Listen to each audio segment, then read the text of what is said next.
Independent thoughts, independent life. This is Chad Benson.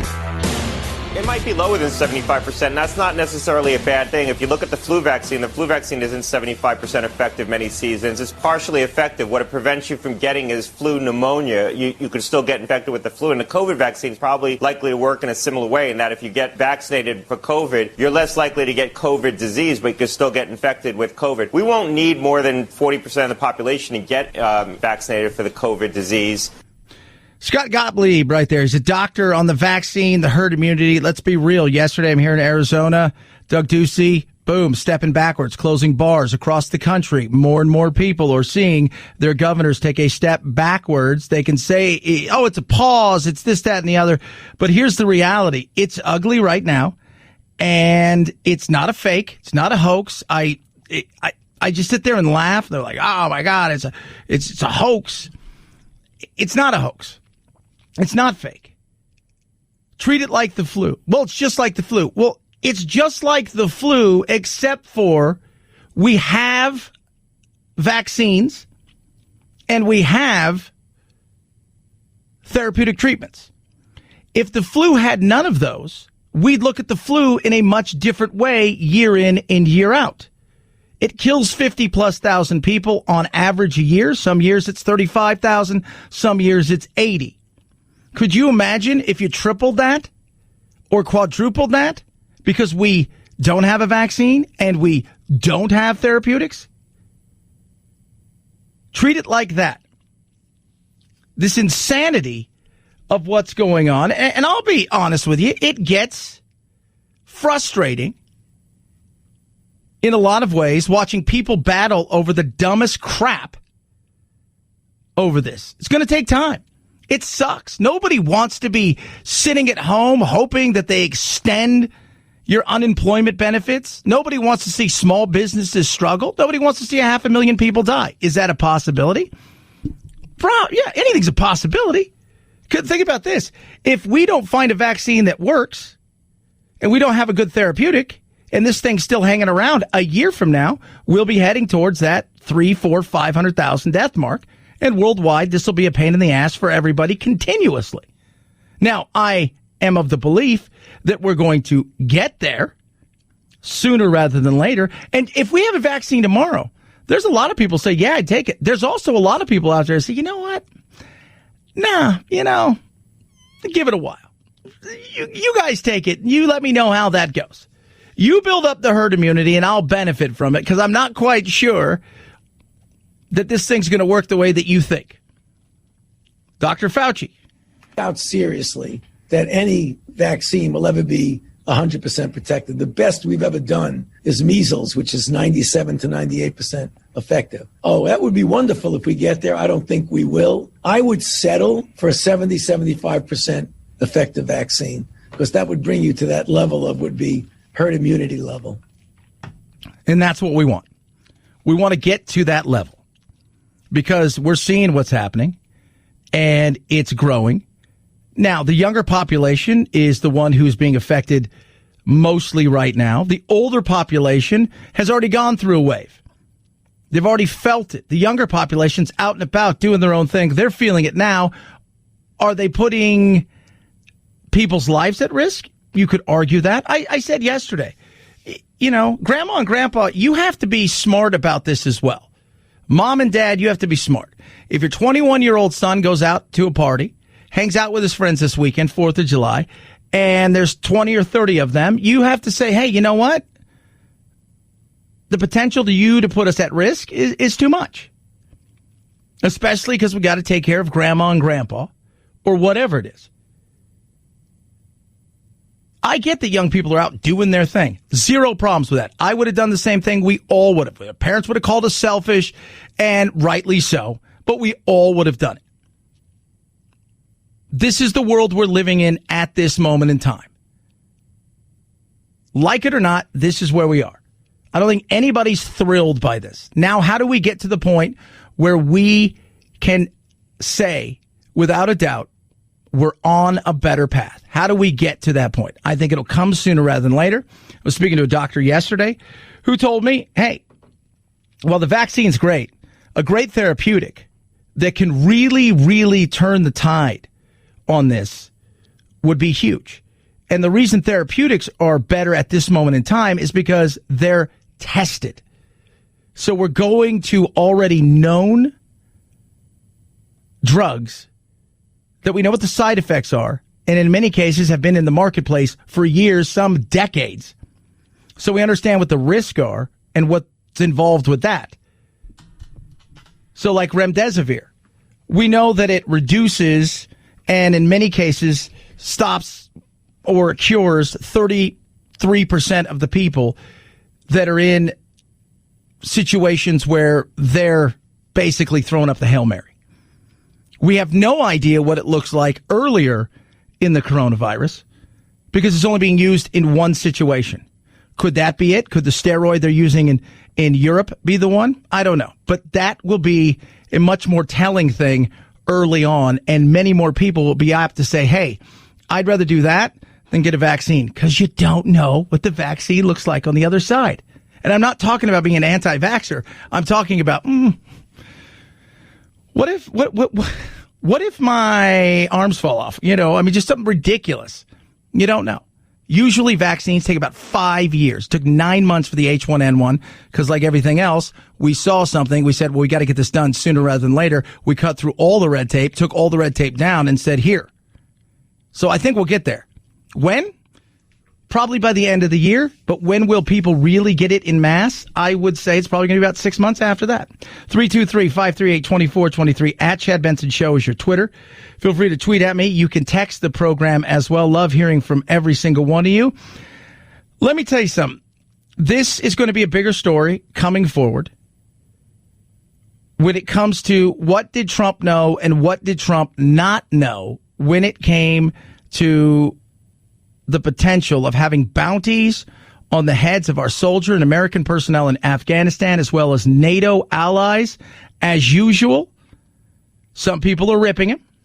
He has this information, according to the Times, and yet he offered to host Putin in the United States and sought to invite Russia to rejoin the G7. His entire presidency has been a gift to Putin. It's a betrayal of every single American family with a loved one serving in Afghanistan or anywhere overseas. And I'm quite frankly outraged by the report. Of course you would be. And then you've got people like Chris Stewart, Rep. Utah, Republican, saying, well, hold on a second. You believe that the president was never told anything about this threat by anybody? Oh, I'm certain that's true. I mean, they've been very clear. Director Radcliffe, the CIA, the president, the vice president, Robert O'Brien, the NSA, everyone around him has been very clear that they did not brief this to the president or the vice president. And you're okay that they didn't, from what you learned today? Yeah, because, again, it just didn't reach the level of credibility. Did he know or didn't he know? Well, as I was telling producer Anthony, this is what I do know about Trump, is if it isn't about him and it is on the front page of a lot of his briefings, if it's on the third, fourth, or fifth page, he's a headline looker. That's it. He's a headline looker. So if it isn't somewhere else, like if you put it on the third or fourth page, he ain't getting into it. His eyes are glossing over. He's not dot the I's and cross the T's guy. Should he have known? Yeah. And here's the other thing. If this is true, all of this, and there's no reason for it not to be because we're getting our allies saying yes, why didn't the president, the vice president know about it? Why weren't you alerting them? What was that all about? There's a lot of questions here. And this, while COVID is running wild, while a lot of stuff's going on, is a big deal. That our president either A, isn't paying attention and didn't seem to care, or B, people decided, we're not going to tell him, we're not going to tell the vice president, because it's not really a big deal. Putting bounties on the heads of our soldiers by a state, Russia, to terrorists, the Taliban, is a big deal. Is absolutely a huge deal. I don't care what anybody says. That's a big deal. In a regular political cycle, as we head into what would be the home stretch of election time, this would be massive. But because of COVID, it's kind of being pushed a bit to the back. Will it become a bigger deal if COVID calms down? That's a possibility. If Trump wins re-election, I think this could be a much bigger deal. We're still a long way away from any of this stuff, as we all know. Even though it's the home stretch, 4.5, 5 months is forever, especially in the 24-hour news cycle of politics today. 323-538-2423 at Chad Benson Show is your Twitter. You can tweet at us and text the program. That we're going to talk a bit about the tweet storm with Trump and what we know now happened. And it's funny because I did a video on Facebook Live yesterday, and to see some of the people who are, some of you out there who are Trump sycophants, I don't care. It's hilarious, the insanity. I don't know how some of these people operate on a day-to-day basis. And we'll talk about some of the stuff that was thrown at me yesterday. It's kind of funny. It really is. And you just sit there and you're just like, wow, you wrap yourself up and identify in such a way that it is just, there is no discussion about anything. He is your Jesus. He is your God. He is your Yahweh. Raycon's best earbuds around. Oh, yeah. Let me tell you about Raycon's. E25s. Love them? Absolutely. 6 hours of talk time, better bass, better control, seamless Bluetooth pairing. It is amazing. It really is. So, first of all, you go out and you spend $150, $250, $300 on earbuds. You got dangling wire stems, but you bought a name that you just think is, or you get Raycons, which is a great name. And by the way, better sound quality and well under $100. You will find nothing else anywhere close to this. I'll put them up against anything. Nice noise isolating fit, comfort, style, everything you need at a price that's right. Get yours today and save 15%. Go to buyraycon.com/Chad. Buyraycon.com/Chad. Buyraycon.com/Chad. Chad Benson Show.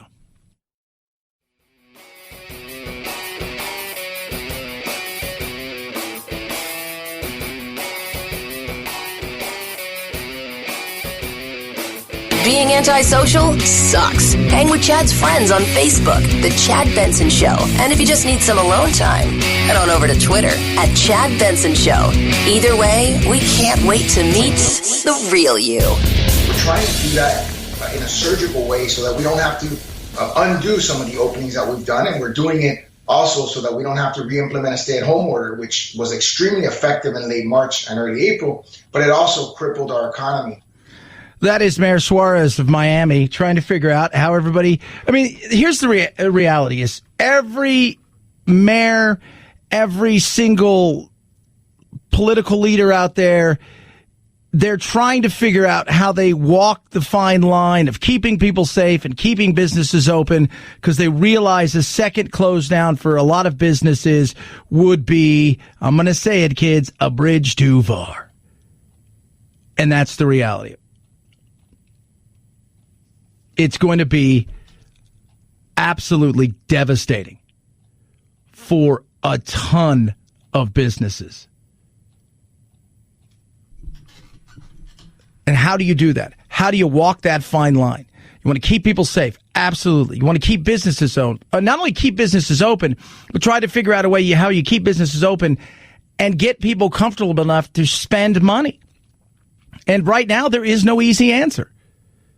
Because people are now in a position where they're scared because they don't know exactly, they think it's a death sentence, and it's not.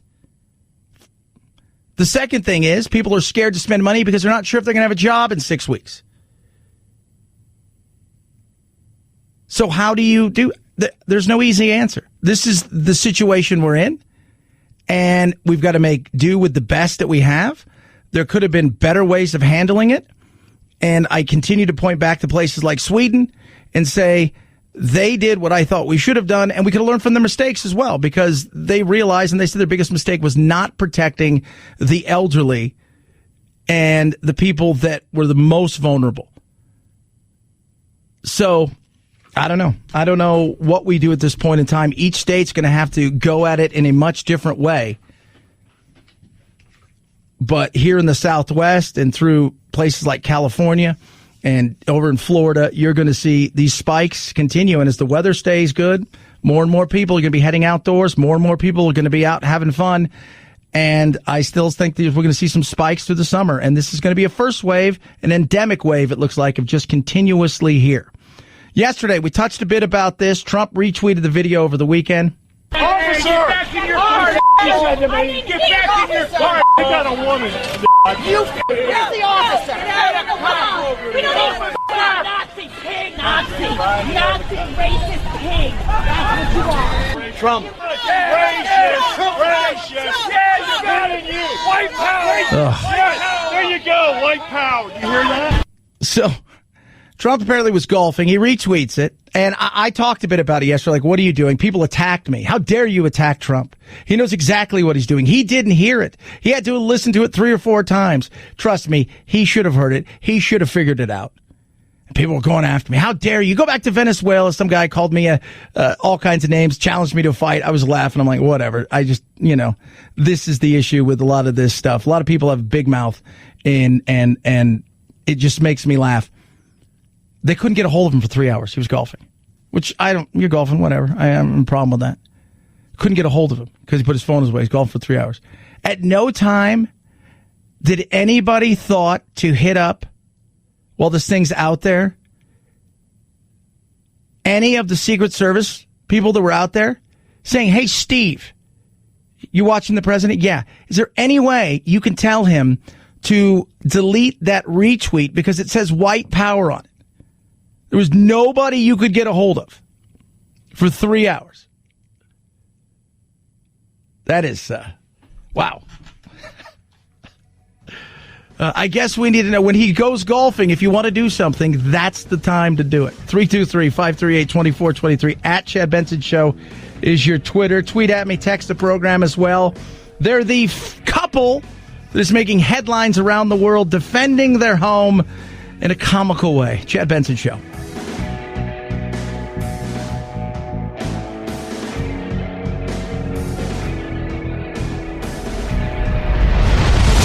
The Chad Benson Show.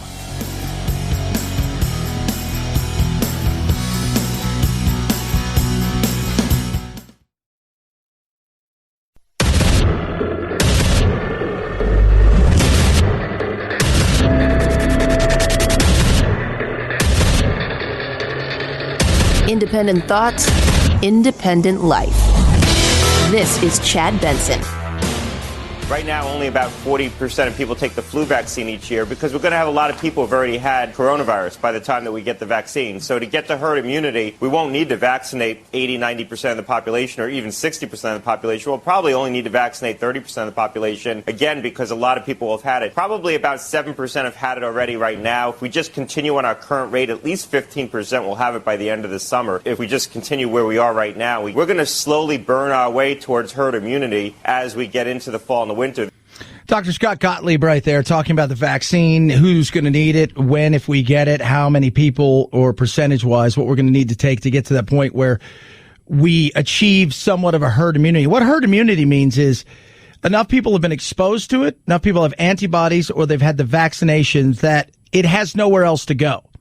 It's looking for a fresh body, and everywhere it turns, there's a defense built up in somebody's system or a wall up. And so it runs out of steam and dies. Will we get there by the fall? I'd love to think so. I would absolutely love to think so. I don't know. It's possible. All of it's possible. It's possible this thing could disappear August 1st, mid-July. If you go back and look at the Spanish flu, March, it's chugging along. People are sick. People are in the hospital. By mid-April, within about 25 days, it disappears completely in the third wave, and it never comes back again. Don't know why. Nobody knows why. Why within about a month did it just gone? So you don't know. You don't know. But we'll see as we move forward. So we get closer to therapeutics, we get closer to some sort of vaccine, and more people are exposed to it, building up antibodies. More and more people have had it. Asymptomatics, again, building up antibodies. We'll get there. But when you're starting to close stuff down, Florida, Beaches, close those down. California beaches, close those down. 4th of July, big weekend. Bars are closed. Nightclubs are closed.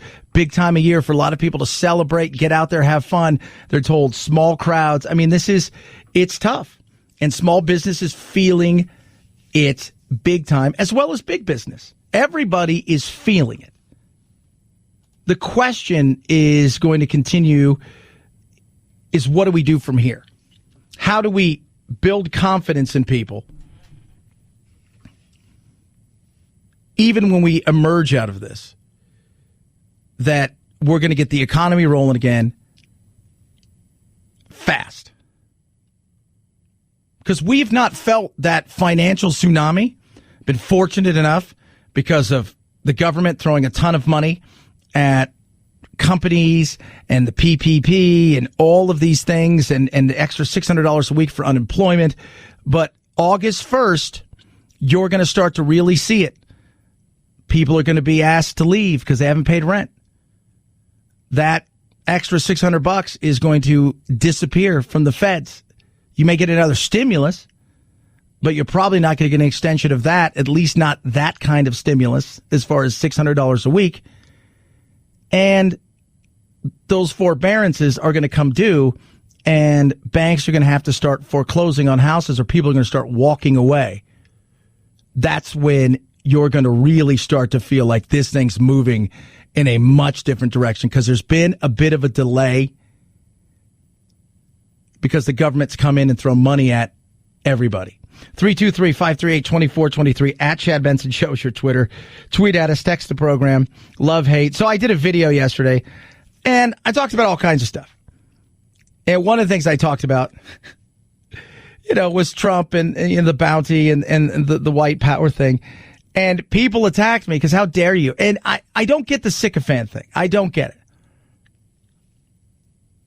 I don't get the people who are so like Trump is their God. He is. And the attacks are hilarious. I should go to Venezuela. Like, what are you talking about? Because nobody likes to have their, and this goes for both sides of the extremes, left and right. Nobody loves data being challenged or whatever they're looking up to have any flaws whatsoever. You can't do that. The beauty of a president and the beauty of why we don't have kings. We don't have dictators. George Washington's like, yeah, I don't want to be your king. And the beauty of this is we're allowed to question. And if you don't question your leaders, even if you believe in them, you should not believe 100%. There should be some things where you go, I don't know if I believe that. Especially today. Especially today. But that's where we've gotten to now, where it is us versus them, left versus right. And it's funny because I rarely go on to see what people say because I know what they're going to say. They're the exact same thing they say all the time. Somebody says they're going to get me. Somebody calls me an a-hole. And there's a lot of other bad language. And you're just laughing because you're like, really? You're not getting it because there's nuance and there's facts and there's data, whatever it is. It just doesn't matter. But every once in a while I'll go say, wonder what this person's like in real life. So you go to their Facebook or their Instagram and you're just like, you're everything I thought you were going to be.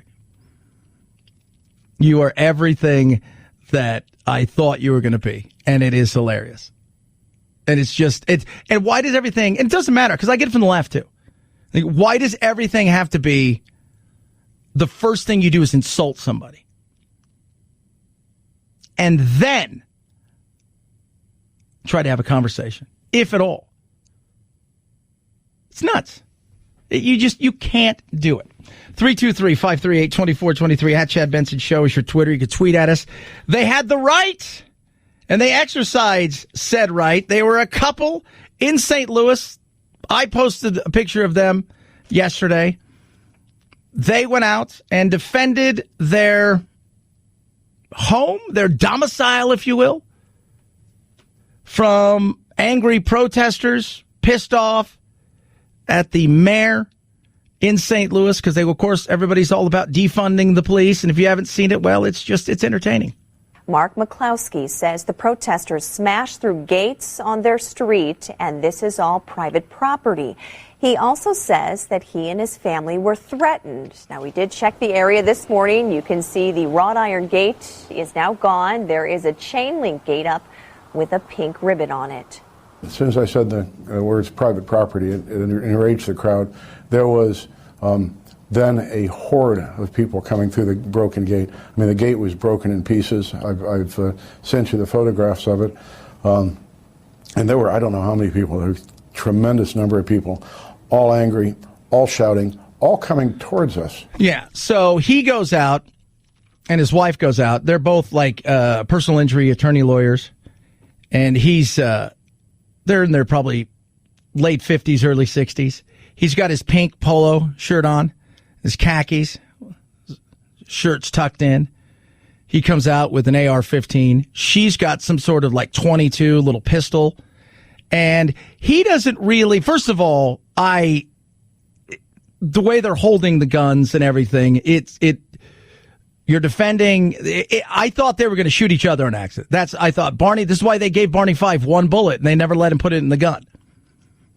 Secondly, though, and this is important, they had the right to do it. Absolutely. They said that those people came up and said that they were going to, while they were eating dinner, they were going to kill them and their kids or their dog or whatever and threaten them. And that's when they got their guns. It's being investigated, and the police have said there's nothing here. They had every right to do that. These people are on the private property everywhere. They broke through the fence. They were trying to march to the mayor's house to protest or something of that nature, and they were on his property, and so he's every right to defend himself. Absolutely. The questions being asked, though, is her. He never pointed the gun at anybody. She did. And that's the question. And here's the crazy thing. They totally support Black Lives Matter. They do. They say, we support Black Lives. We support what they believe in the whole 9 yards, but not like this. And I'm like, yeah, I could, again, it's you're going to defend what's yours. That's it. It's an open carry state. Some people said some of the protesters had guns. Maybe that's true. It's an open carry state. But you have every right to defend yourself. When you pointed at that, because now they're saying, well, hold on a second, we're going to look and see if she did something wrong. I don't think anything will come of it. The real crime was just the way they were handling their guns. I really thought he's going to shoot her on accident. She's going to shoot him on accident. She's going to drop the gun. It's going to go off, hit somebody in the leg. Then they're going to sue themselves, and they're going to represent themselves because they're personal injury attorneys. Nice house, though. Nice. Defending it. Who wouldn't? Somebody, I don't care what you believe. I could believe 100% of whatever it is that you believe. If you come on my property, and I got a bit of property out in the middle of nowhere, and you say that you're going to do something to me or my family, you bet your candy ass I'm going to be prepared. Who wouldn't? And you have every right to. And you should. You have every right to protect yourself. Now, whether they do or don't doesn't matter. You have said that you're going to do this, and you're in an area where you're on my property. Who wouldn't say, well, hold on here. I could believe 100% what you're pissed off about, what you're protesting. But I also believe in my rights. 323-538-2423 at Chad Benson Show. Twitter, feel free to tweet at us. Text the program as well. Love hearing from every one of you. Love and hate, by the way. Love and hate. It's okay. Just, again, want to have a conversation or do you want to be pissed off? Those are your choices. I'm fine with conversations. Love conversations. Anger for just being angry, that's on you as well. But it's crazy. It really, really is. Rough Greens, 833, my dog, 88. Call them up. Roughgreens.com/Chad. It's got omega-3. It's got antibiotics. It's got vitamins. It's got everything your dog needs. And it's not dog food. What it is, it's just a little powdery supplement that you put into your dog's food. And in 2 weeks, you're going to see a change in your dog like I saw a change in my dog Doodle that is absolutely crazy. He has changed like you could not believe. We were thinking about putting him down. We don't think about any of that now. He's got a new lease on life, and I'm loving it. It's a 14-day jumpstart. It's $14.95. It'll be the best thing you ever do for your little furry friend. It will reduce or completely eliminate your dog's symptoms. Maybe your dog's a little bit older. You want to give him some more energy or her some more energy. This is what it's about. 14-day for $14.95. They love the taste, and what it does for them is incredible. Go to roughgreens.com/Chad, ruffgreens.com/Chad, or call 833-MY-DOG-88. Rough Greens, we make any pet food better. Chad Benson Show.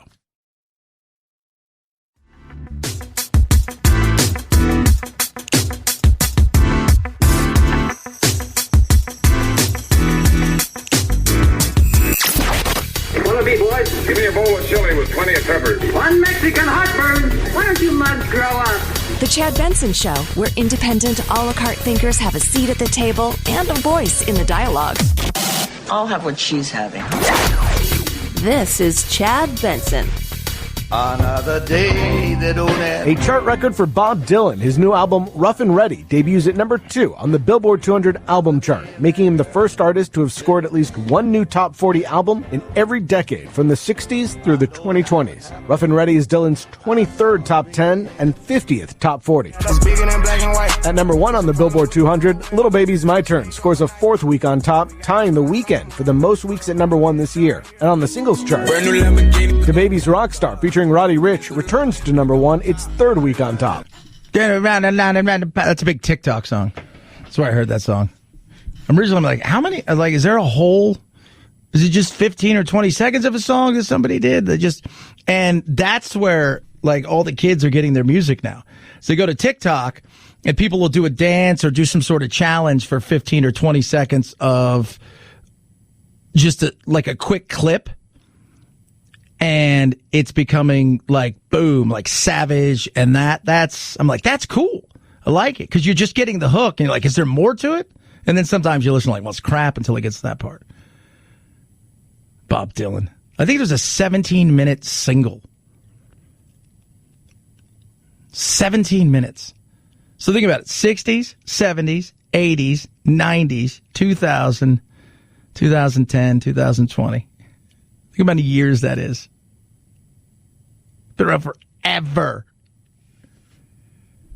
Ever. That's nuts. It's a lot of years. I don't know who's buying that.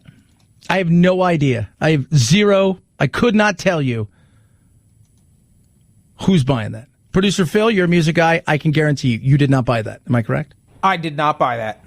Did not buy that, is what he said. 323-538-2423 at Chad Benson Show's your Twitter. Check out the YouTube as well. We've got Chad Benson Show TV. So, all this being said, with all this kookiness, with all this craziness, with all that's happening right now, something good could come out of what's going on. I think it'll be good. Which is, people are looking at things in a much different way, especially employees and the way that they work. It looks like working from home could become permanent for many workers. In a poll of human resources executives, 77% of them expect the number of employees working primarily from home will increase after the pandemic. One HR director for a nonprofit that's moving to permanent work from home says she hopes it allows workers to focus on what's important. Our kids, our pets, our parents, our friends having activities that we had to skip before. Economists say if the trend holds, small businesses catering to office workers will be hit hard, including transportation systems, restaurants, and dry cleaners. It's possible, but at the same time, new things will happen. You adapt. You learn to adapt. And a lot of people and a lot of businesses are learning to adapt through something like this. Some are struggling because the nature of said business, you're going to obviously struggle if you're shut down. But some businesses are looking around saying, man, we don't need this. We could cut our cost monthly by half if we allow people to work from home. Plus, a younger generation, and even now, a generation like the Gen Xers and stuff in the gig economy, people like having that opportunity to have a little bit more freeing kind of workflow. Where, and you've seen this a lot for years with Silicon Valley. In a lot of years, Silicon Valley's been ahead of this game, which is everybody's kind of paying a little bit of the same. You know, you make $150 to $225,000. But if you think that's a lot of money, it's Northern California, and that gets you basically a cardboard box in somebody's backyard. But people want options to do certain stuff. So to lure employees, you're giving them certain things. Hey, you only have to work till noon on Friday. That's interesting. Hey, we have lunch catered every day. Now giving people the opportunity maybe to work from home all the time, or at least 2 or 3 days a week, I think will give people the opportunity to go, yeah, I'd rather do that than 5 days a week here. 323-538-2423 at Chad Benson Show is your Twitter. Tweet, text, check out the YouTube, Chad Benson Show TV, and go to the old Facebook as well, where you can sit there and also yell at me on Facebook if you'd like to. I don't know why you would. I'm a good time. All I'm trying to do is open everybody's mind with a little common sense and some laughter. There's nothing wrong with that, kids. We need a little bit of that in this world. Chad Benson Show.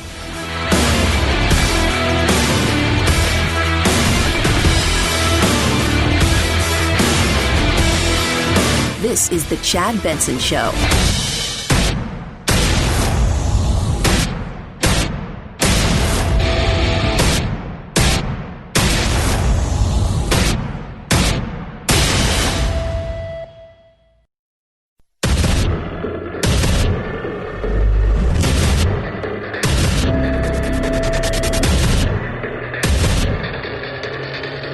Independent thoughts, independent life.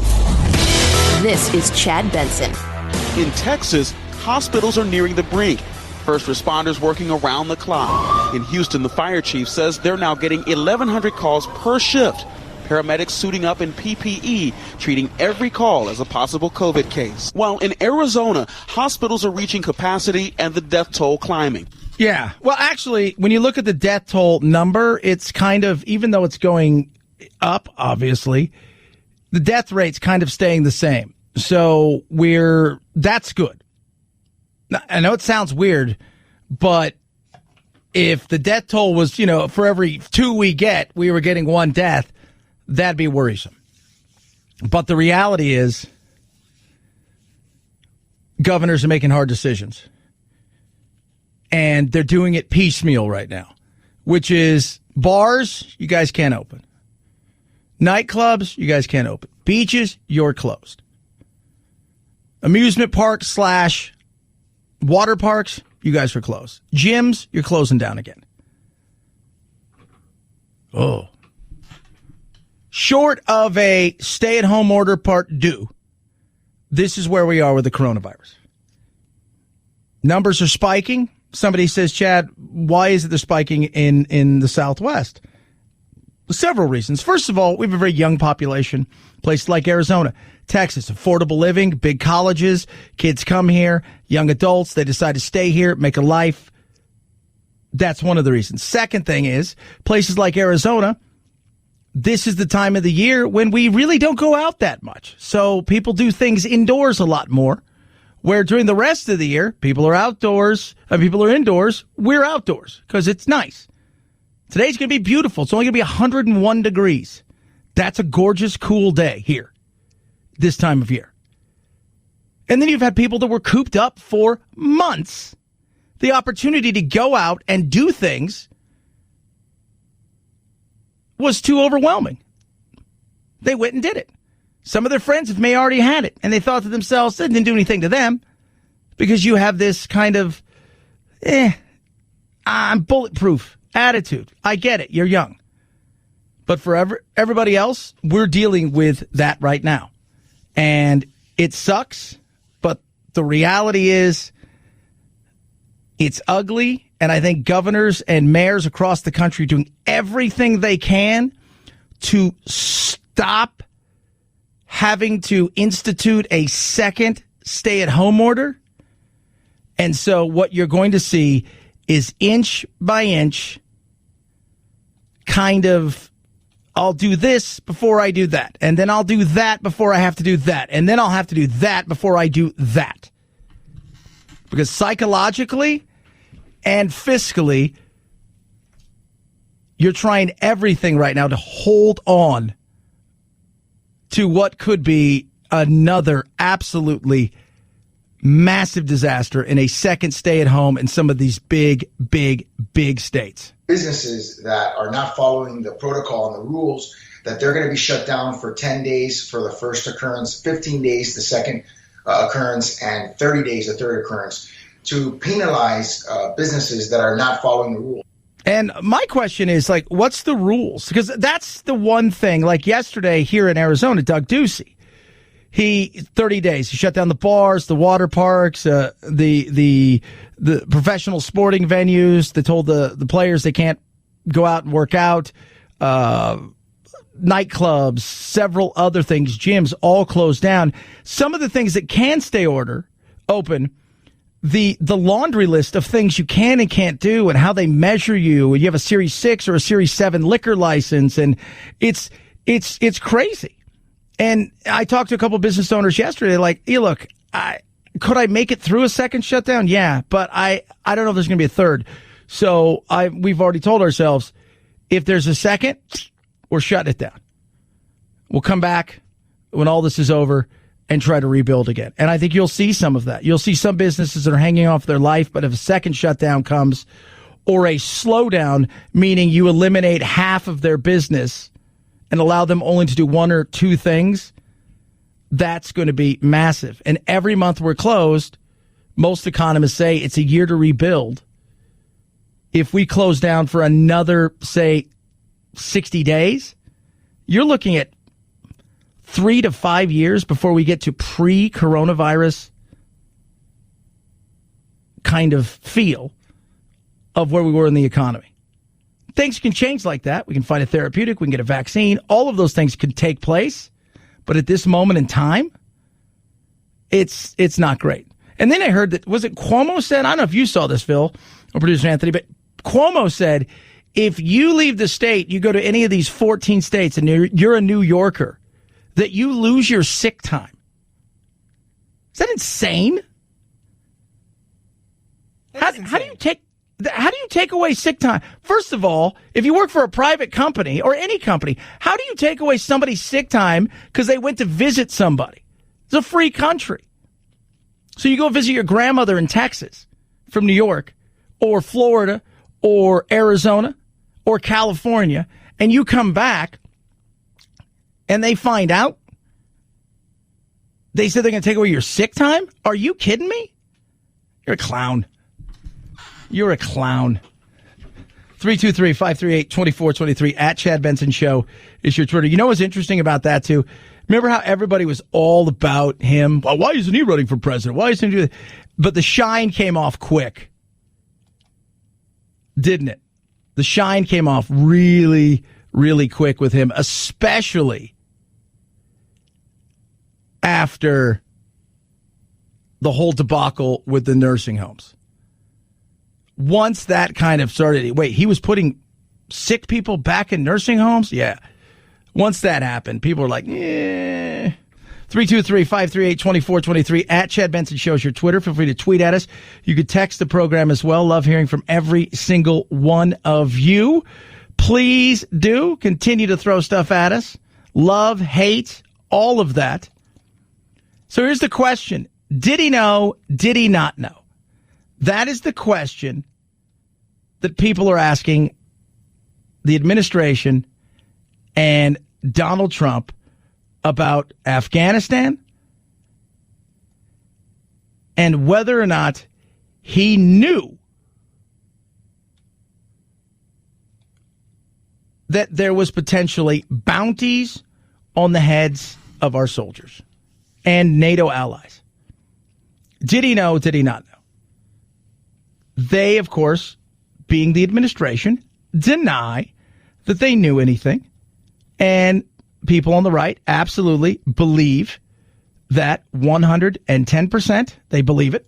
You believe that the president was never told anything about this threat by anybody? Oh, I'm certain that's true. I mean, they've been very clear. Director Radcliffe, the CIA, the president, the vice president, Robert O'Brien, the NSA, Everyone around him has been very clear that they did not brief this to the president or the vice president. And you're okay that they didn't, from what you learned today? Yeah, because, again, it just didn't reach the level of credibility. Did they or didn't they know? I think it's a fair question. If that's true, that they were doing that, why didn't he know? Why didn't you guys tell him? Because I think that's absolutely worth hearing if you're the president and the vice president. Or did you give it to him and he glossed over the report because it wasn't about him? The Associated Press reports top White House officials were aware early last year of intelligence indicating Russia was secretly offering bounties to the Taliban for the deaths of Americans. The New York Times reporting it was included in the president's daily briefing on February 27th and was published in a classified CIA document for the intelligence community May 4th. That contradicts what the White House is saying. That's interesting. In a normal political cycle, this is a massive story. And it's either incompetence. That could be one. Let's be real. Chad, I'm just saying, let's be honest. It is ignoring, which is also a possibility. Because it's not about him. And there's other things that he's thinking about, and he glosses over these things, kind of looks at him and goes, right? That could be one of them. Or he really didn't know, which is scary because why aren't you telling the president this? Why aren't you? Why aren't you alerting the president of this? Well, it didn't really rise to it. So somebody's lying. And I think we'll find out sooner rather than later. And in a normal cycle of news that's not coronavirus, that's not cancel culture, that's not George Floyd and Black Lives Matter, that's not all of this, this would be a much bigger deal. And I think as we move towards the election, if things start to smooth itself out, you will hear about this more and more. 323-538-2423 at Chad Benson Show's your Twitter. Feel free to tweet at us. You can text the program as well. Love hearing from you. Raycons. What are Raycons? Best earbuds around. No way. Absolutely. Incredible earbuds. Love, love, love my Raycons. Wireless, these E25s. What's that mean? There's no dangling wires. There's no stems. 6 hours of talk time. Seamless Bluetooth pairing. And I love when I put them on, if I'm in the middle of a call, guess what? All the noise behind me, nobody hears. That's what I love. No dangling wires and stems. You ever watch? Everybody's at home on their Zoom now, and everybody's at home doing their interviews on television. They all have those little ones with the white stems. You're like, that looks kind of goofy. Yeah, you don't have to worry about those. This is what it's all about. Raycons start well under $100, and I'm going to save you even more right now by simply telling you to go to buyraycon.com/Chad. You can save an extra 15%. Buyraycon.com/Chad. Buyraycon.com/Chad. Chad Benson Show.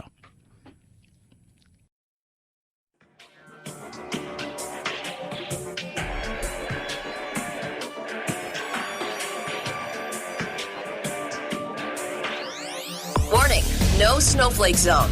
Uninformed opinions are in danger of melting. The Chad Benson Show. 5, 4, 3, 2, 1, 0, ignition, liftoff. Now it's time to find out what's trending. What's trending? Yeah, what does that mean? I mean something, right? Like it's trending on the old internet. What's trending? Let's find out what's going on in the wild world of the interwebs. St. Louis couple, McCluskey's, I think their names are. They're trending. After they pulled their firearms to go out in front and attack the protesters, depending on where you're looking. Or they were exercising their Second Amendment rights to protect their stuff in an area that was private property. Depends on how you look on it. Their only crime was the way they handled their guns, as some people say. Remdesivir, people are having sticker shock, finding out it's $3,100 for a course of treatment. Supreme Court still trending. And Marsha P. Johnson. There's a doodle of her. She's the beloved trans rights activist.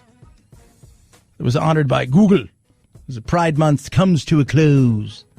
Head over to the magical world of Twitter where everybody hates each other all the time because we've given the opportunity. Carl Reiner's trending because the 98-year-old comedian icon passed away today, according to TMZ. Dick Van Dyke, show creator, writer, did all kinds of things. He and Mel Brooks, they formed an amazing partnership. Part of, obviously, Ocean's 11. He was Carl Rhinoceros in the Toy Story movies. He's passed away. Hashtag Asteroid Day. I was unaware it's Asteroid Day. Is this giant meteor? June 30th, Asteroid Day. On this day, in 1908, the Tunguska event occurred.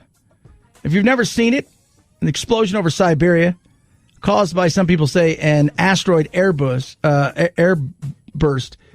It's incredible to look at what it did and how it wiped things out. You're like, whoa, that's some stuff right there. Chad, you're crazy. I love it. Yeezy's trending. Trump kills Florida. And, of course, the Iran and Russia thing are trending everywhere. Iran yesterday issued a arrest warrant for the killing of Hassan Soleimani. They asked Interpol to help, and they said, no, we're a band. No, they're real, but they said they weren't going to help.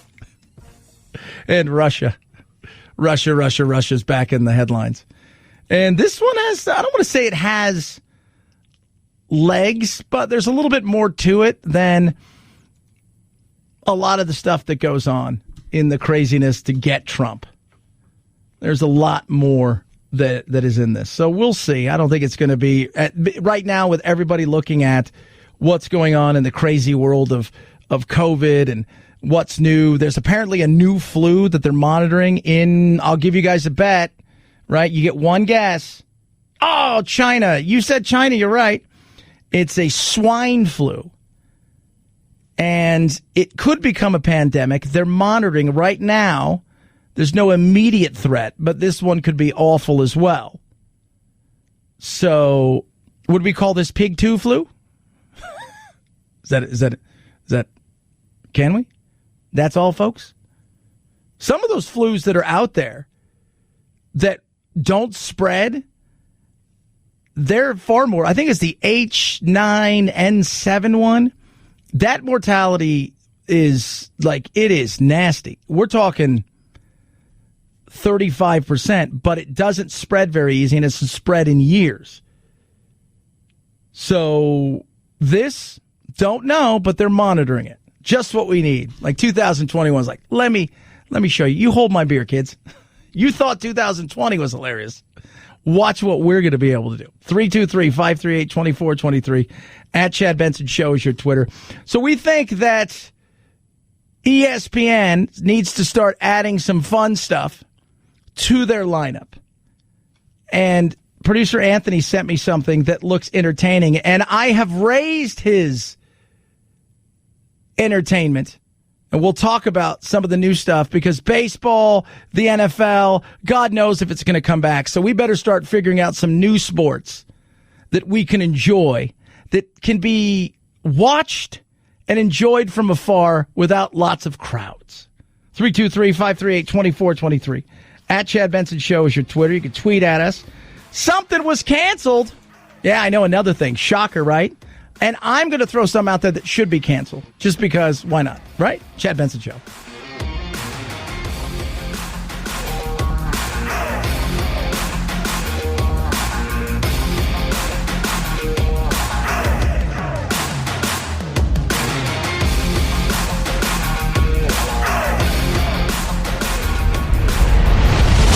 The Chad Benson Show.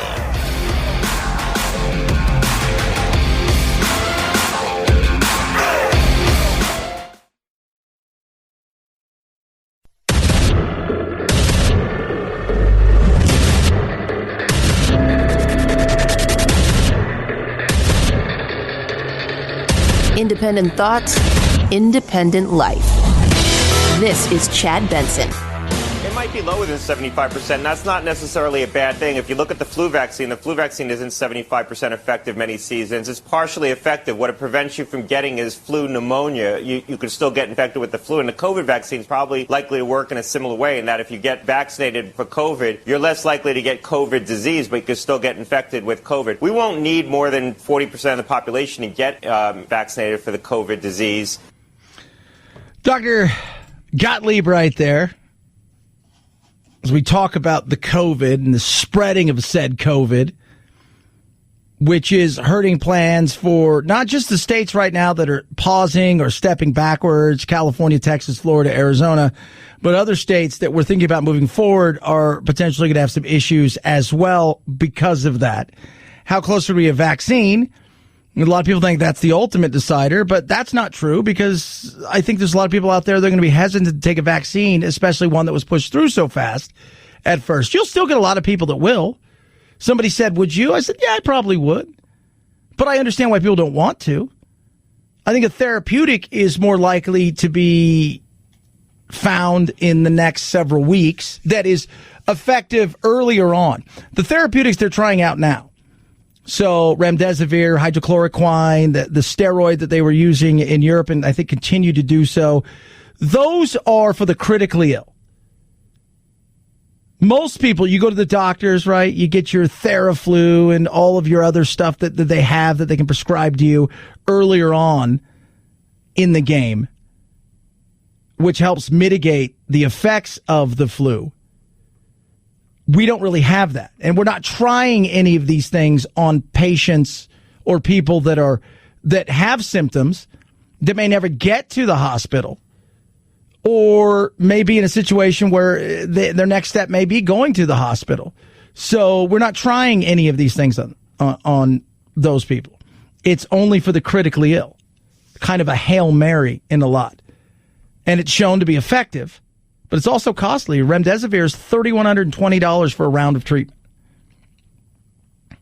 So that's kind of costly.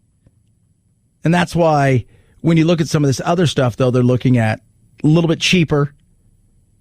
But are you going to take it earlier? Because if you're not taking it earlier, then we may never know how effective it is. And I think if we had a therapeutic where hey, if you got this thing, your doctor can prescribe you. Remember, the majority of people are asymptomatic. If they have any signs of it, maybe they've got sore throat, a little bit of a fever, but it's not 14 days of waking up at nights, Jake Tapper, and shaking your bed and seeing the ghost of your Nana. It's not that. So we'll help you get through the cycle faster. It's a possibility, but we're not there. And so the vaccine, as long as we can get to the point where we can get to somewhat of a herd immunity, that's going to give people a lot of confidence to get back out there and start to resume things. So we'll see how that goes. But that's not today. We're still potentially vaccines 6 months away from that. Maybe a year before we can treat in a massive way everybody and people feel comfortable with it. And as far as the treatment, the only treatments we have, or at least we're trying now, and I was talking to a doctor yesterday, one of the reasons he said, look, the death rate itself is actually going down in a lot of places, and that's because we're learning how to treat this thing better. And what we thought was just stick a tube down their throat, oxygen, get them on the ventilator. We're learning to get to it earlier with certain things, and we're treating it a little bit better. But it's getting ugly. Like out here in Arizona and in California and Texas and Florida, they're getting to the point where some hospitals in some areas are getting to crisis care. If you don't know what crisis care is, this is the ration care that people don't want to talk about. But if you got to a crisis care, there's essentially a formula. That's what Dr. Will Humble said. And this is what it is. You're 75, you have grown kids and an underlying condition. He's 32, pretty healthy, sick with this, and it's getting worse for whatever reason. His life is ahead of him. Your life is mostly behind you. we're not going to not treat you, but he'll get more care. If there was one ventilator, he's probably going to get it. And we're not there yet, but is that a possibility in some states? It is. Not all states, but in some states. 323-538-2423 at Chad Benson Show is your Twitter. Tweet, text, check out the YouTube page as well. So we were talking about sports because people are starting to wonder, what's the deal? Is anything coming back? Is it not coming back? What's going to take place? What's it going to be like? You've got the NBA now starting to see some players who are, well, they're a little nervous about what's going on. Trepidation is a word that I think describes a lot of what the players I'm talking to are feeling right now, whether it's like Fred VanVleet said, over racial and social justice issues, because even though the NBA is expected to put Black Lives Matter on the court, and even though they are allowing players to don the names of victims of police brutality or other social causes on the back of their jersey, players feel really strongly that their meaningful messages should also be followed up by tangible action. You think, what? Yeah, that's one of the things that they're dealing with. Players are worried about what's it going to be like inside of the bubble, dealing with what's currently going on outside as their voices get louder. That's becoming something very real. And is there going to be a battle inside of the bubble that some players like, I'm here to win a championship, and this could be black or white players, and others are saying, I'm here to make a statement. And then you're having players say, you know what? I don't even know if I want to do this right now. Maybe I just don't want to play. There's a whole other group of players who are feeling like they need to maybe take a beat and think about Orlando based off of health issues. The Nets are a case study in that, right? Like you said, you have DeAndre Jordan, who's already opted out. You have Spencer Dinwiddie, who said, I tested positive, and now I have to really think about this. You have Wilson Chandler, who over the weekend told me, hey, you know what? My family, my grandmother, my children, I just can't leave them right now. And so you're going to see a lot of that as we march towards when players are supposed to arrive next week. Malika Anderson right there, ESPN. And I think you're going to find some of that. And then on the other side of it, football, still not quite sure what's going on with that. Some people are like, Now you've got players in baseball saying, yeah, I'm going to pass. I'm going to just say, I'm done. I don't feel like playing this. And I'm going to sit outside of this for a while. You may have a guy or two per team maximum, and I think it's going to come down to the individual decisions. But in the end, you have to answer to your teammates. And that's true, because some people, they say, are worried. Rightly so. I understand that. Other players, they say, are using some of what's going on, especially Major League Baseball, the negotiation that was really bitter between the owners and them as they moved forward to try to figure out how many games, what the salary is going to be, that are a little perturbed, and that they're using this opportunity to already start the negotiation for next year. But there's no doubt you're going to see some teams not have some of their big players. Was it Ryan Zimmerman of the world champion Nats? Weird to say. He's already said, yeah, you know what? I'm not going to play this year. And I think you're going to get more and more of those players who feel disillusioned and who also have a bigger voice and a chunk of change in the bank push back. So what do? Well, we're frustrated because we want sports. I don't think you realize how much you miss something like movies. Even though I've got tons of movies, I miss the experience of the movie. Miss the experience of my Thursday night. So I used to have a super regular thing. I would stay up here 1 or 2 nights a week, and on my Thursday nights, especially when a big movie was coming out that I really want to see, Halloween, whatever, I would go, I'm going to go see a movie. I get a hot dog, get some popcorn, a drink. I'd sit down. I enjoy it, take my mind off all the lunacy that's out there. You realize, wow, you miss it. Sports.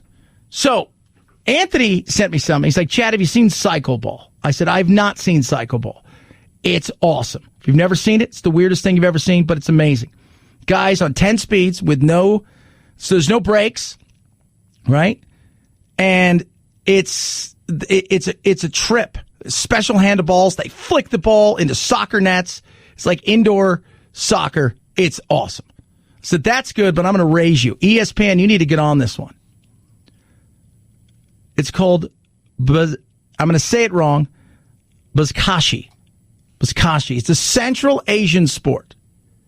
So this is what it involves, right? I want you guys to understand. Picture this. So ESPN, the Ocho, whatever it is, because I think there is an Ocho, joking around, but I think there is one of those. So you're on ESPN Saturday. It's the Buzkashi, whatever it is, Super World Championship, or Buzkashi. So you've got Team A and Team B.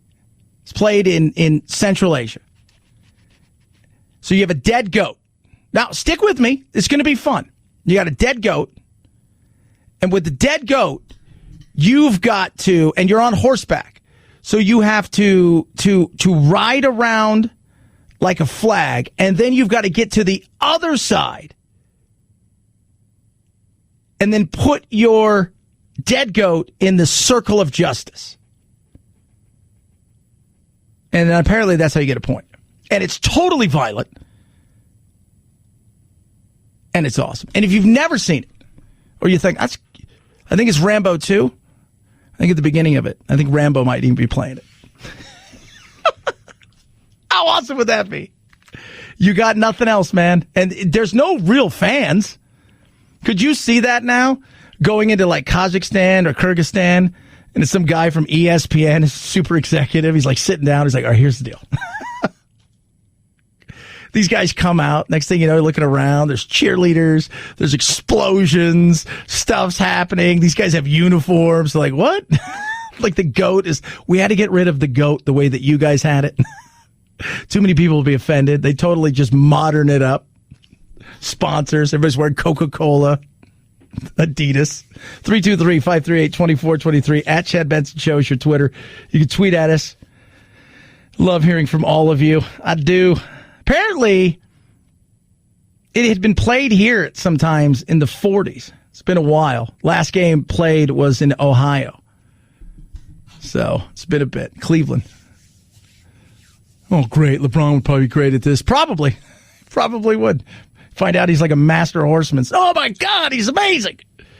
Gabi.com/Benson. Go there. GABI.com/Benson. You got homeowners insurance. You got car insurance. Are you paying too much for what you have? Find out. You're going to get apples to apples comparison in about 2 minutes. You just link your information for both. Voila! Away you go. And it's incredible. I saved over $1,000 in my car insurance. I was spot on with my homeowners insurance for the exact same coverage.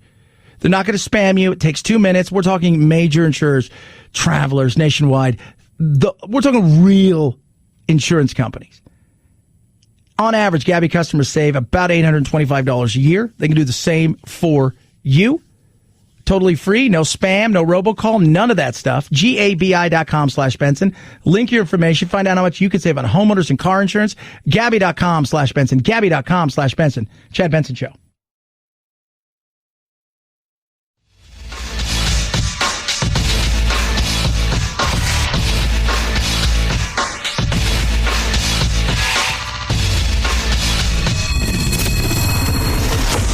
The Chad Benson Show, where we reach across the aisle and occasionally poke someone in the eye.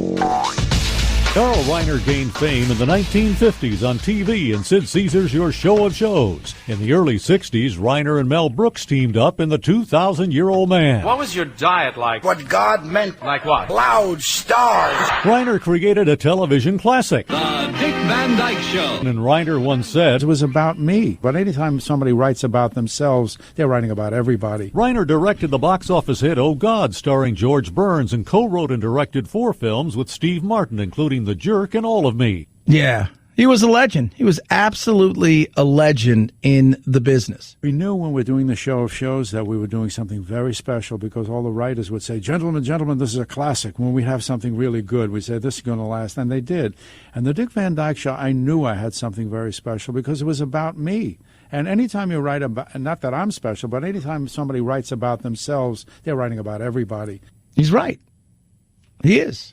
And I still love the Dick Van Dyke Show. It's yet to be canceled, but it's early. There was a general feeling of how Rob and Laura Petrie related to each other. I mean, there was a realness to it, that was reflected in the way my mother and father were with each other. And an honest look at how married couples really were. That's Rob Reiner's son. So passed away in 98. That's a good run right there. It's absolutely a good run. And we were saying the other day, we haven't had a celebrity pass away, and seems a bit. I said, Anthony, you're jinxing it. Normally, I keep my mouth shut. You're jinxing it. Lo and behold, Anthony ruined it for everybody. 323-538-2423 at Chad Benson Show is your Twitter. Feel free to tweet at us. You can text the program as well. Continually growing right now are the numbers when it comes to the coronavirus. Some parts of the country have already felt their worst and have kind of got through something and are opening up. Other parts of the country, it was a bit of a delayed reaction, especially the Southwest and through the South. They're starting to feel it, well, a lot, and doctors are looking around and they're trying to figure stuff out. Critical care specialists, pulmonologists, really learning new treatments. One of them, that proning positioning of turning patients over so that they can get better oxygenation in their bloods, delaying intubation as long as possible. And every single day they're learning about this virus. And that's one of the reasons, while the numbers are ticking up, that the good news is that we're not seeing an explosion in the death rate. And let's keep this in mind. If we didn't have a vaccine or therapeutics for the flu, we might be looking at numbers far worse for the flu than something like this. But right now, this is real, and we can't go. It's not a hoax. It's amazing that I don't get it. Would they have died anyways? I'm thinking, is that where you're going with this? I've never once said it was a hoax. Now, do I think it's been overblown at times? Absolutely. Do I think we could have been smarter about it? And we'll look and say, all right, we did need to close everything down. There are precautions we should have took in certain areas, especially with certain groups of people, the elderly, people that have serious underlying conditions. But once we made that move and we picked the lane and we pushed off from the dock, this is what we were doing. And this is where we are now. So it's how do we go and continue to move forward? Because right now, some states feel like they're starting to get back on their feet again and they're getting their sea legs. Other states thought they were doing okay, get a little seasick, and they're starting to sputter. And those states and the way their economy goes, reopening, closing potentially, that's going to have an adverse effect across several other states as well. 323-538-2423 at Chad Benson Show. Your Twitter. You can text at us. Love hearing from every single one of you. Tweet at us. Check out the Chad Benson Show TV on the old YouTube, which is where the kids are at sometimes. I don't know where the kids are at, actually. I've lost them. Don't tell anybody. Chad Benson Show.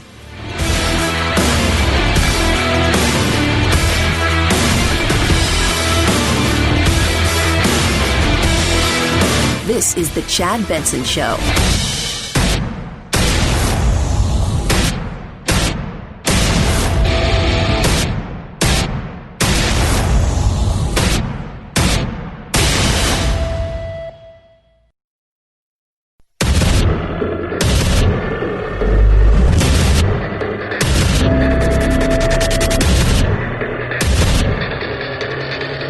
Independent thoughts, independent life. This is Chad Benson. My duty to inform the public that we will be closing our beaches for the 4th of July weekend. Why is that decision necessary now? First of all, it is absolutely necessary, and I appreciate that you phrased it that way. South Florida is the epicenter of the COVID-19 pandemic here in Florida. We account for about 7 million people in the entire state in those three counties, Miami-Dade, Broward, and Palm Beach County. And the reality is we love to celebrate 4th of July. Beaches are part of our culture down here. But with the two southern counties to the south of us closing beaches, it's very prudent that we do that as well. Yeah. Nationwide, Mayor David Kerner right there, Palm Beach, Florida, shutting down things. Why? Because we're seeing a rise in COVID cases across the country. Florida, Texas, Arizona, California, Georgia. What? Yeah. We're not there yet. And it's gotten to the point now where states are no longer hitting pause, they're hitting reverse. You got Gavin Newsom, who threatened today, we're going to probably have to have a second shelter in place. You have Arizona Governor Doug Ducey saying we're shutting down bars, nightclubs, gyms. You get where I'm going with that. You've also got Abbott, DeSantis pulling back the reins on bars and other places where people like to go and have fun because the numbers are starting to grow and we're nowhere near where we want to be. And the big question is, when are we going to have something that is going to allow us to breathe a little easier, for lack of a better term? I don't know when that's going to be. Fauci today talking about a vaccine. Working with the companies and the investment made by this Congress, hopefully there will be doses available by the beginning of next year. Doses available doesn't mean everybody's getting a vaccine. It's not run out and get yourself a vaccine. Doses available next year. Most people think middle of the year next year will have the opportunity en masse to get it, which will also, for a lot of people, give people time to take a step back and go, okay, I want to see how this thing works. Do people get sick off this? Is there adverse effects? Because there's going to be. You can't give en masse a group of people in the hundreds of thousands and millions dosages of something and not have some adverse effects. A lot of people like to wait. I have a friend who's a pilot for a major airline, and he flies the big, giant, huge, I think it's the new one, whatever that is, the Airbus thingy. Before that, he did the 747s, the whole 9 yards. And he used to say, new systems, new airplanes, I used to like to give it a year before we'd get them. And we saw what took place with Boeing and the chaos of their MAX. Same thing with this. Right now, what's being hit is the young.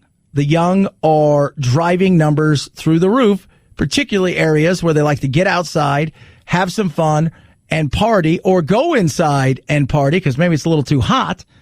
Dr. Redfield today in front of Congress talking about, hey, you guys. It is critical that we all take the personal responsibility to slow the transmission of COVID-19 and embrace the universal use of face coverings.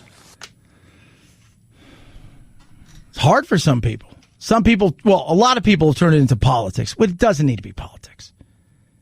You know, it can be a respect thing.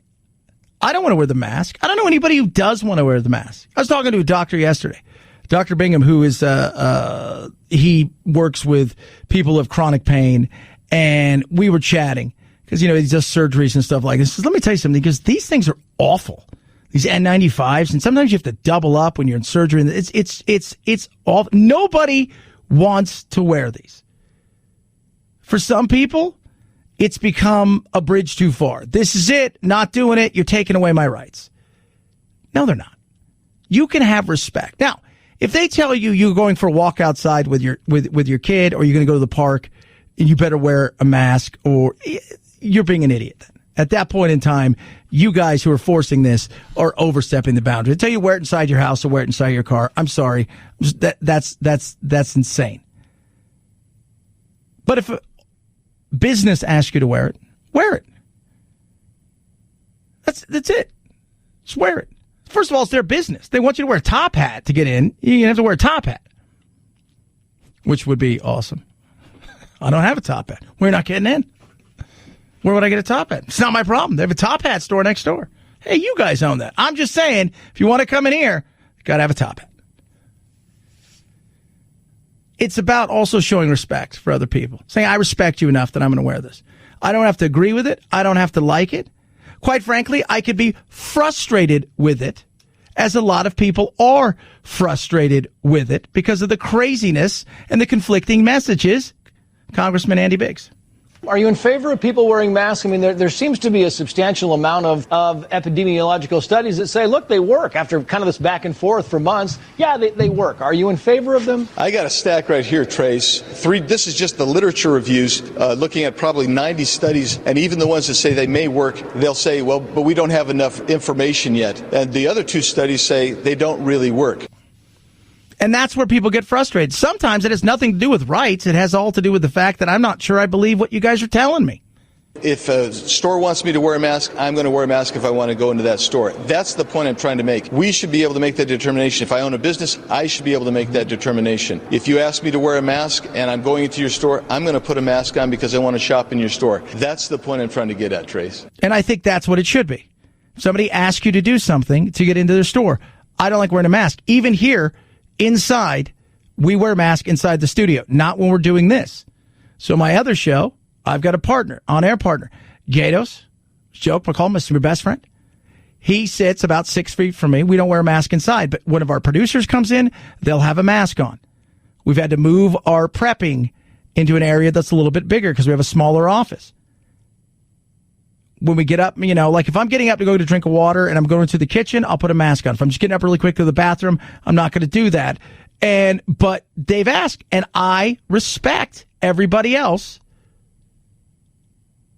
enough and their feelings that I'll do it. It should be a respect thing, and we don't do that anymore. Instead, we argue with one another, and we turn stuff into ridiculous BS that doesn't need to be. If somebody asks you to wear a mask into their facility, do it. What's the problem? Again, the top hat. They asked you to wear a top hat. When I was in England, and nightclubs in London are nightclubs. Right? And they're the flamboyant, crazy, big, whatever it is, whatever you wanted to wear, by and large, you were totally free to wear. Outside, it was, in some cases, suits and ties before you could get into a nightclub. It was collared shirts. It was never jeans. You couldn't wear tennis shoes. It's a business. They're allowed to. It's a respect thing. That's all people are asking. You don't have to agree with it. But stop saying your rights are being taken away. Again, if you are walking down the street by yourself or with your wife or your kid and they want you to wear a mask, I find that to be ridiculous. Then we can have a conversation. If you want to go into Costco and they're telling you you've got to wear a mask and they're offering you a mask at the door because you forgot yours, which happens, I couldn't find mine yesterday here, then... and you throw a fit, that's all you think. 323-538-2423 at Chad Benson Show's your Twitter. Feel free to tweet at us, text the program. Will it become a bigger story? Well, this guy would love to see it happen. I find it inexplicable in... Oh, sorry about that. It was Adam Schiff. My machine freaks out every time they hear his voice. I find it inexplicable in light of these very public allegations that the president hasn't come before the country and assured the American people that he will get to the bottom of whether Russians are putting a bounty on the heads of American troops. I can't stand Adam Schiff, and I think he's right. I think he's absolutely right. I think there needs to be the president putting out a message here saying, look, if Putin and them were putting a bounty on our soldiers and our allies, NATO soldiers, then we need to have a serious discussion about the ramifications and the sanctions that are coming against them and their cohorts. Many of us do not understand his affinity for that autocratic ruler who means our nation ill. I don't think it's the individual. You know what it is with Trump? It's the, God, you can do a lot of stuff that I can't get away with. I think that's a lot of what it is. I don't think Trump cares too much for Putin or any of these, their photo ops, their opportunities. I think he thinks he can reach them in ways that other presidents wouldn't or couldn't do. But I also think he enjoys the fact that they're able to do stuff that he didn't have the opportunity. He's got to answer to people. Remember, we've always said we wanted a businessman in the White House, and we got one. But we didn't get one I think a lot of people thought. Like, if you're a business leader and you're like Schultz, who ran Starbucks for years, you have a board to answer to. You have a public company. You're answering to shareholders, to another group of people. Trump has never had that. Trump has always been Trump. At the end of the day, it's the final say with Trump. And politics is no different. He has several other people that he needs to answer to. And he goes and does his own thing, but as he sees, there's plenty of checks and balances, hence the reason why we have co-equal branches of government, and it does get annoying at times that they can't do anything, but that's a them problem. 323-538-2423 at Chad Benson Show, Twitter, Text the program. Check out the YouTube as well. Chad Benson Show TV. Rough Greens, my dog Doodle. People are like, is Doodle real? Yeah, you can go to roughgreens.com/Chad. See a picture of Doodle. So I've got a picture of Red and I got a picture of Doodle. Red's like a year old and he's already bouncy. I think he's a bird. I've come to the conclusion that he's a bird because he jumps so high. But he loves Rough Greens. But Doodle, on the other hand, a lot older, had issues with his hips. We thought we were going to put him down. He was kind of nippy all the time. If you got near his hips, he'd... Now, I don't have any of that. He actually jumped on the bed the other day. By the way, not a bird, still kind of like a rock. But the fact that he did that shows that things have changed tremendously. $14.95 is what the Jumpstart cost you from Rough Greens. That's it. Less than $15 for a 14-day Jumpstart. And what it contains is a powder that's not dog food. You just sprinkle it on your dog's food. They're going to love the taste, and it's going to give them things that aren't in there. First of all, it's going to bring your foods to life. So the dog's food's going to come to life. Natural vitamins, 25 of them. Digestive enzymes, powerful strains of probiotics, 3, 6, and 9 omegas. You get where I'm going with this. $14.95. Take your jump start. Best thing you'll ever do for your pup. Go to roughgreens.com/Chad or call 833-MyDog88. That's ruffgreens.com/Chad or call 833-MyDog88. Rough Greens. We make any pet food better. Chad Benson Show.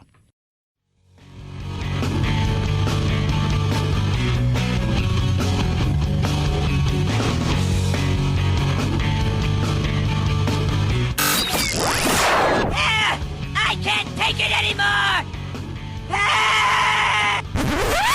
Well, get over it. It's time to forge a new path with your very own political cartographer, Chad. Blackpink.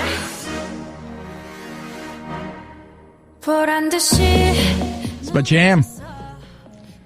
That's K-pop South Korean superstars Blackpink yesterday set a Guinness Book World Record. You're not going to hear this anywhere else. You ain't getting this on Hannity and Rush, kids. Ain't talking about Blackpink. Which I don't even know if that's racist or not. So, how you like that? As you can hear, fantastic.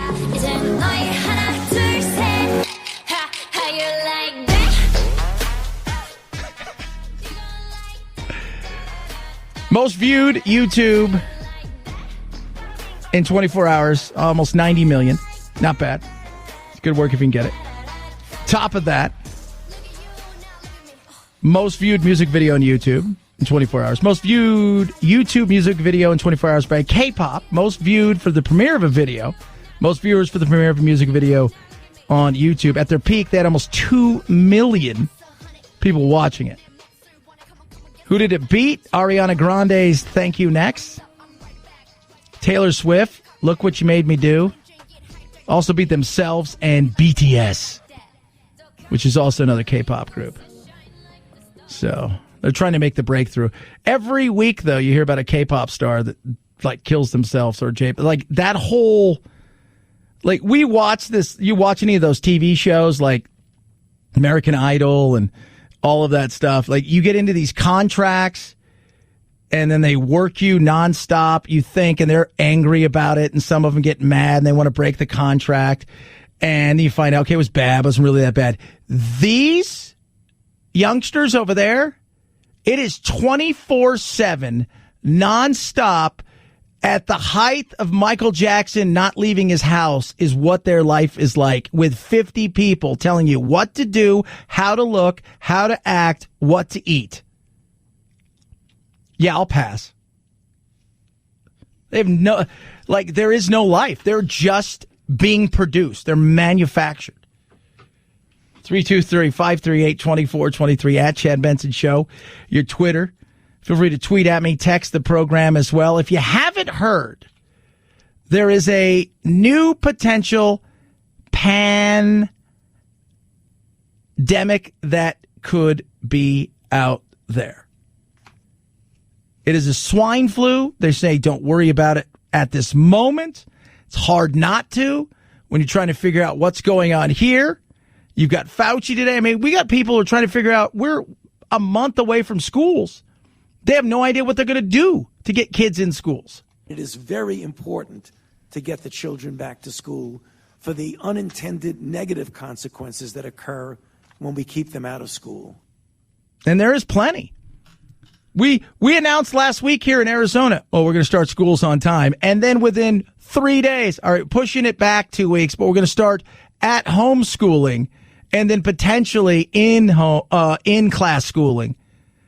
And the start-stop for kids is horrible. We've already kind of made a decision with Jack that because his aunt and grandmother have really bad underlying conditions, his aunt had a double lung transplant a few years ago, that it's probably best that he, for the next year or so, does private in-home schooling until there's a vaccine that's trusted, especially because he's so close with his aunt. And he didn't know that yet, so because he's going to be bummed about missing some of his friends. But also, I mean, they're already talking about the fact that they've taken a vote and a lot of people aren't going to be sending their kids to school. They're going to do at home, at least for a while, and it's frustrating. 323-538-2423 at Chad Benson Show. Your Twitter, Chad Benson Show.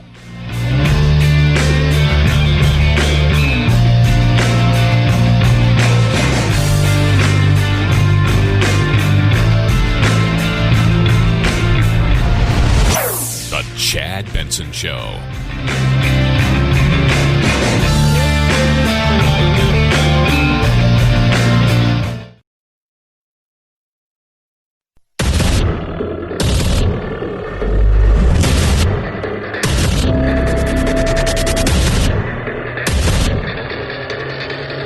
Independent thoughts, independent life.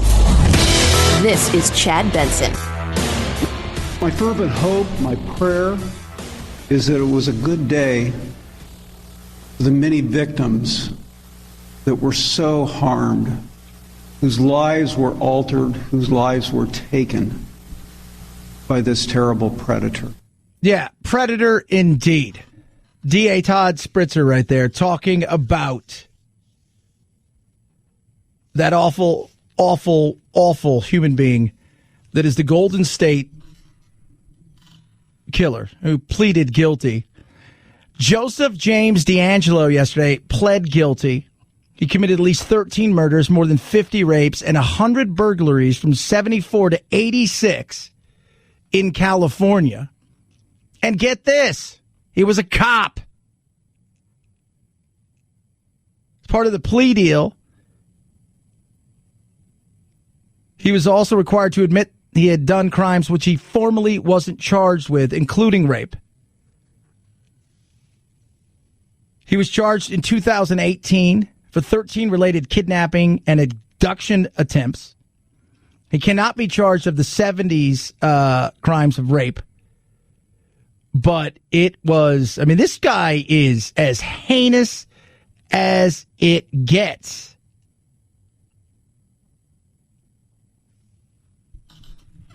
It's crazy.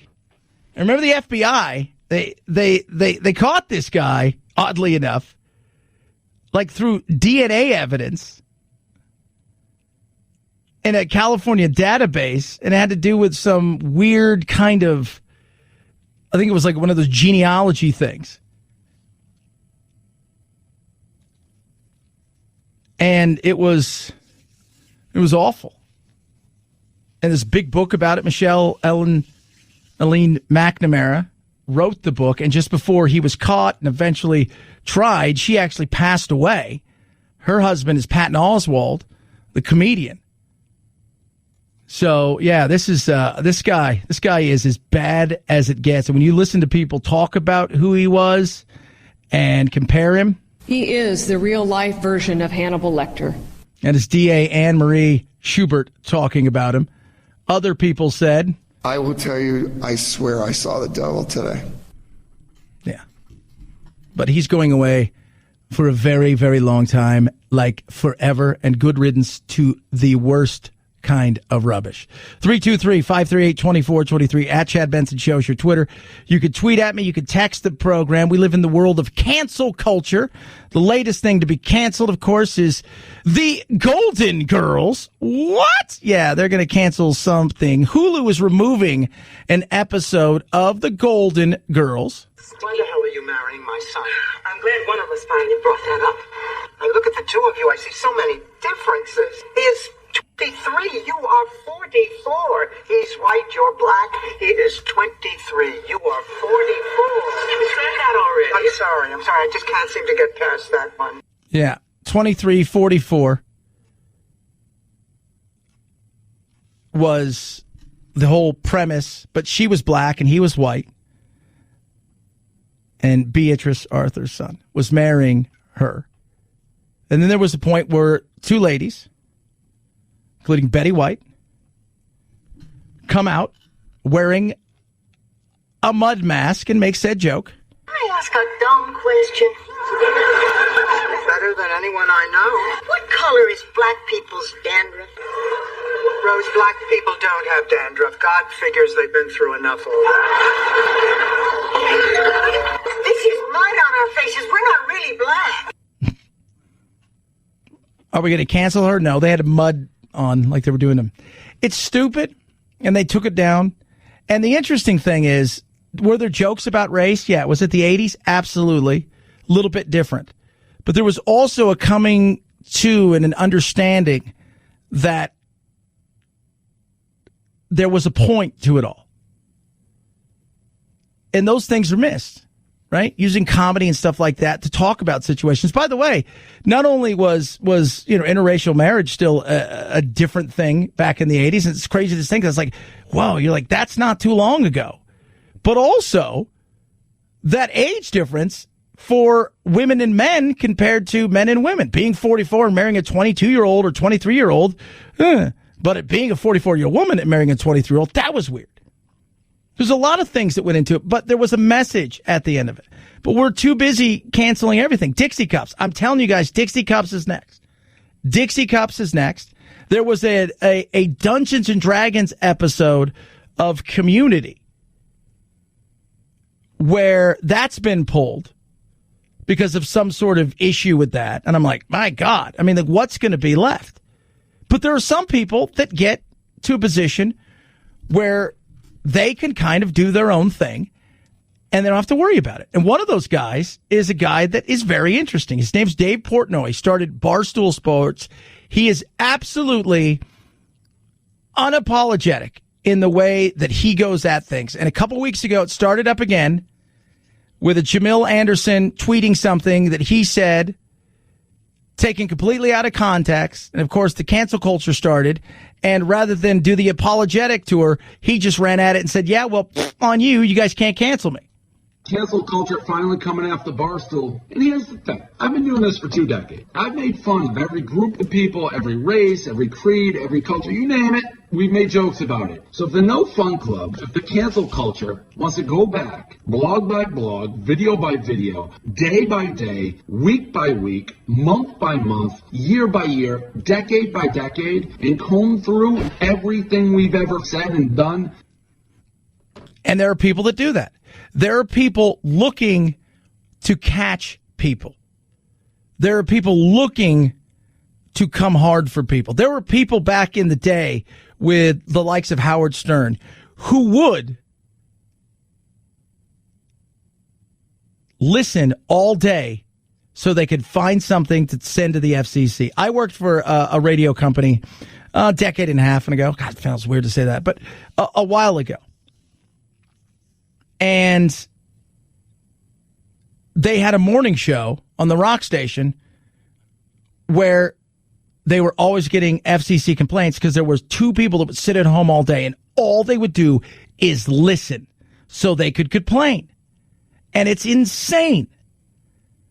It really is. Everybody's looking for a reason to be heard. And it doesn't matter what you do anymore. It matters very little. It matters absolutely. It does not matter what you do. Even if you're trying your hardest not to offend, somebody will be offended by that.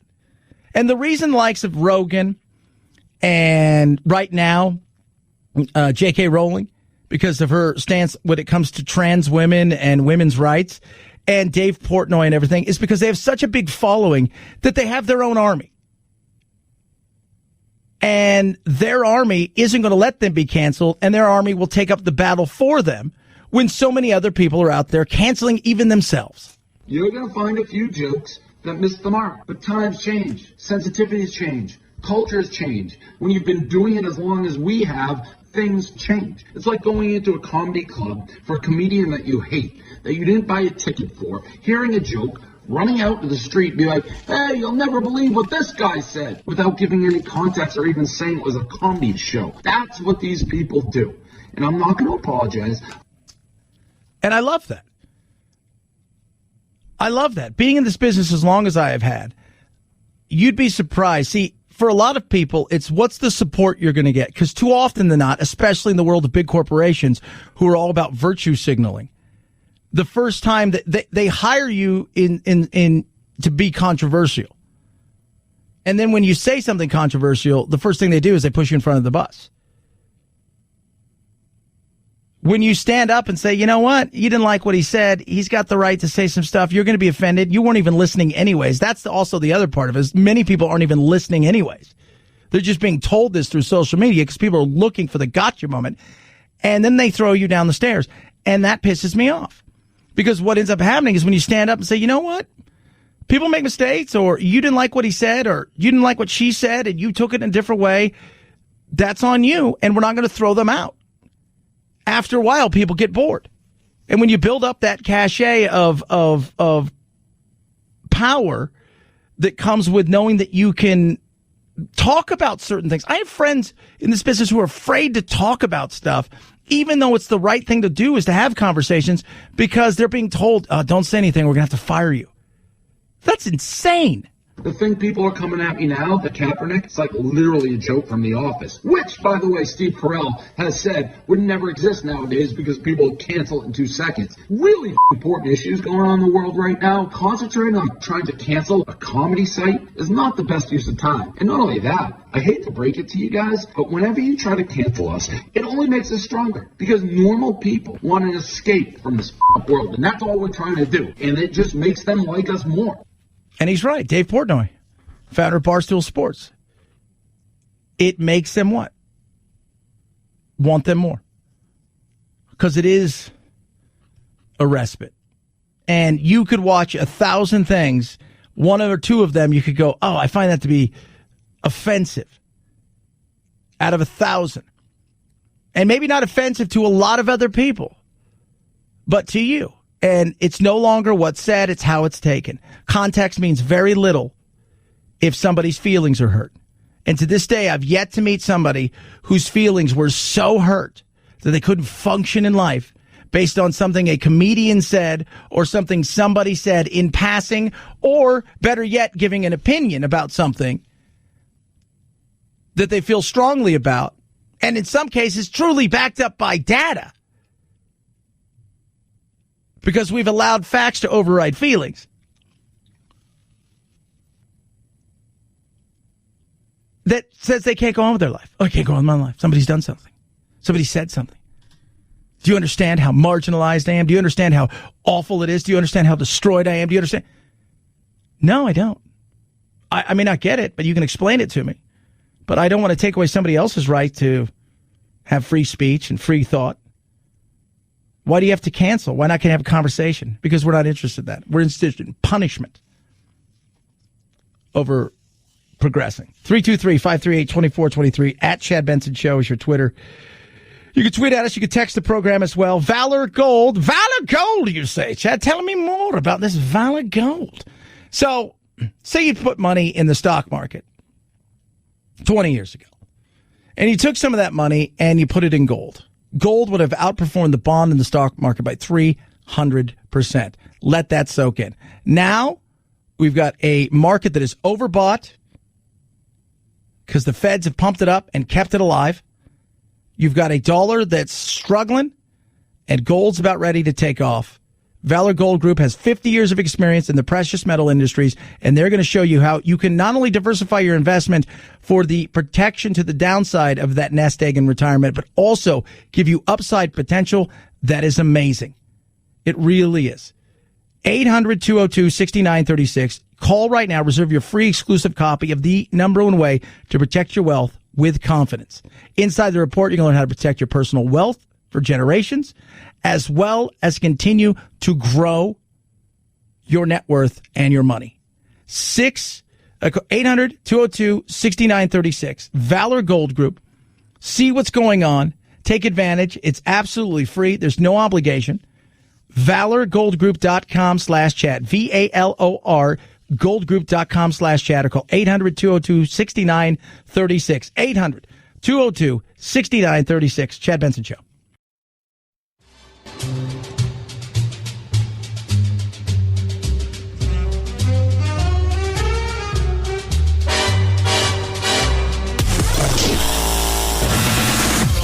No need to fear. We promise we won't give you a noogie and make you cry Russia, Russia, Russia. Who is the fearless leader? Fui. Fui, fui, and double fui. What is your language? This is a family show, remember? Fui to families too. Nostrovia.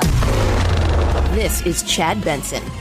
I am blessed with 2 daughters. With big studio films including Disney's Mulan and Warner Brothers' Tenet moving their release dates to August, AMC Theaters, the largest chain in the world, now doesn't see much point in opening all locations by mid-July. The chain is now targeting July 30th to reopen almost all theaters, closed since March because of the COVID-19 pandemic. That's a 2-week delay from the original plan. Christopher Nolan's Tenet is scheduled for now to open August 12th, Mulan August 21st. I don't know. And how comfortable are you going to be going to see it? That's the other thing. It's one of the other things that happened here in Arizona yesterday with the re-shutting down of bars, nightclubs, water parks, gyms. They said theaters as well. It's not like anything was open, but I know that there was going to be a movie, I think July 13th, somewhere around in there, that was going to be the new Russell Crowe movie, and that has been pushed back as well. Movie companies they're making hard decisions. What do we do? I mean, this pandemic isn't going anywhere anytime soon. And even if it does start to slowly peter out and we start to return to some normalcy without a true vaccine that is shown effective and a therapeutic, how many people are going to feel comfortable to go into a place wearing a mask for 2 or 3 hours, social distancing, or watching a movie? It's partly psychological. You had Fauci and Robert Redfield today doing what they do in front of Congress, having to answer questions about all kinds of stuff, including a vaccine. Do you have any estimate on when we'll see that plan? Well, it's currently in development within the group, and I'd anticipate that we'll see that plan in the near weeks ahead, Senator. Yeah, Senator Patty Murray talking about, well, what's the plan? How soon are we going to get this thing? When can we get this thing? Dr. Fauci. Working with the companies and the investment made by this Congress, hopefully there will be doses available by the beginning of next year. But doses doesn't mean in mass. Doses is going to be several 100,000, 1 million. It's going to take probably to the middle of next year before there's enough quantity for everybody to get to that point where they believe that enough people have gotten it or enough people have gotten the vaccine that we could start to achieve that herd immunity and that this thing may go away. But the reality is I'm starting to think this thing could be potentially a seasonal thing. How long does the vaccine work for? Is it one shot? Boom. Like you said, measles is the best we've ever done. We get to 97%. So we're probably a long way away from that feeling that we had pre-coronavirus. And there's always that hope that it just disappears. It's a hope. Right? It's what happened with the Russian flu. First wave bad, second wave awful, third wave came, and then gone. Never know. 323-538-2423. At Chad Benson Show is your Twitter. We covered so much stuff today. I dare you to find K-pop, check. Golden State Killer, check. Of course, obviously, coronavirus, check. The economy, check. Russia again, check. Black Lives Matters and protesters, check. Cancel culture, check. Sports, check. The death of Carl Reiner, check. My goodness me. Too much. And you know what? We have a ton we didn't get to. We'll get to some of that tomorrow. Have yourself a wonderful rest of your day. We'll do it again tomorrow. Night, Jack.